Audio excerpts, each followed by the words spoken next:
Welcome back everyone to Tarantula Exotics, and today we are talking all about common names. You may have noticed the title of this video is called Tarantula Theory, and that is because while trying to do research on this topic, I was unable to find any consistent answers to my questions. Where do common names come from, and who decides what constitutes a common name? So today, I thought I would tackle those questions with a theory of my own.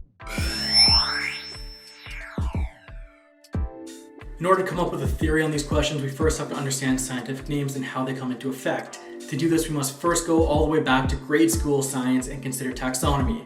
This relates to identifying an individual species based on kingdom, phylum, class, order, family, genus, species, and the newest addition to this chart, the identifier. An identifier is basically an add-on to distinguish between two species who are similar enough to have the same name, but require further clarification.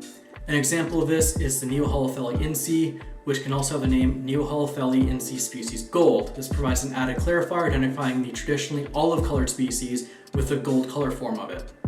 That said, to avoid complicating things any further on an already complicated subject, we will strictly be speaking about the genus and species of a tarantula. Let's take the Bacillotherium metallica as an example. This species was first described by Reginald Pocock in 1899, and let's just try to imagine how the naming for this species, scientifically speaking of course, came to be.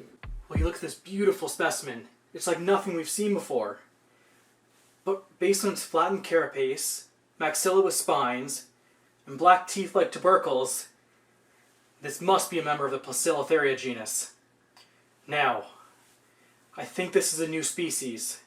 What shall we call it? Well, perhaps we could call it the Bacillotheria Pocock, after you, of course, for discovering this species. No, it's too obvious. Look at these metallic blues. Obviously, we should call it Bacillotherium metallica. Excellent name, good sir. And besides, it's not like it will ever resemble some rock band in the future, right? What is this rock band you speak of? I have no idea, which is why it will never cause any confusion on something called the Google search. Anyways, you get the point. Scientific naming is often granted to the scientist to first describe the species and distinguish what makes it different from others. While determining a genus or species is often changing, even to this day, a scientific naming structure is still the most accurate way to identify a species. This is because the specifics of identifying said species helps link them to a particular genus, further clarifying their taxonomy. If you are new to the community, it can often be confusing learning scientific names, and your immediate impulse may be just to use common names, since they are easier to understand. And this is fair. After all, learning scientific names is literally like learning a whole new language, as scientific names often use Latin or other languages when describing a species. That said, the importance of using a scientific name is to be more precise in understanding exactly what you are referring to. In order to learn these scientific names, I recommend first learning the scientific name of the tarantulas you own. Maybe you want a Brachypelma homori, or perhaps a Grammostola pulchripes. Just take the time to learn the name of the tarantula you currently own first. Once you feel comfortable with the tarantula you own, you can then move on to learning the scientific name of the tarantulas on your wish list. If you're like me, your wish list was quite extensive, then focus on the ones you are more likely to get first. After that, you can continue this trend as you add more and more tarantulas to said list. But what if you only own one and have no interest in getting more? Oh, I'm sorry, I couldn't even keep a straight face for that sentence. Yeah, you get the point. Anyways, just take it one tarantula at a time, and you'll be able to learn these names faster than you realize.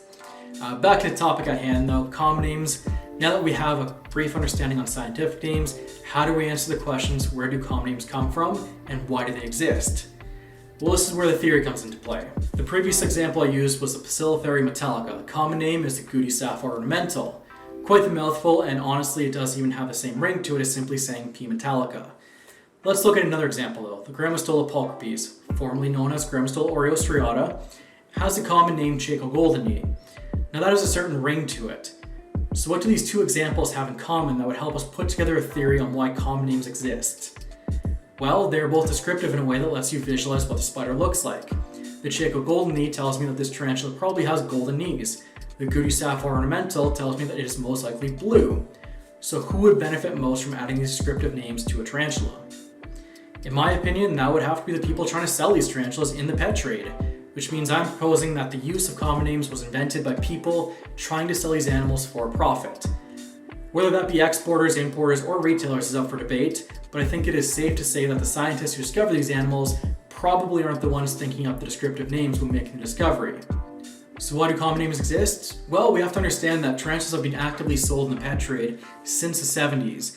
And back then, people didn't have access to a little thing called the internet.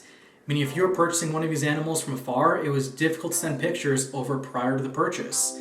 Instead, to cut down on costs, they would list common names as a descriptor to give the buyer some identification of what to expect on what they were purchasing.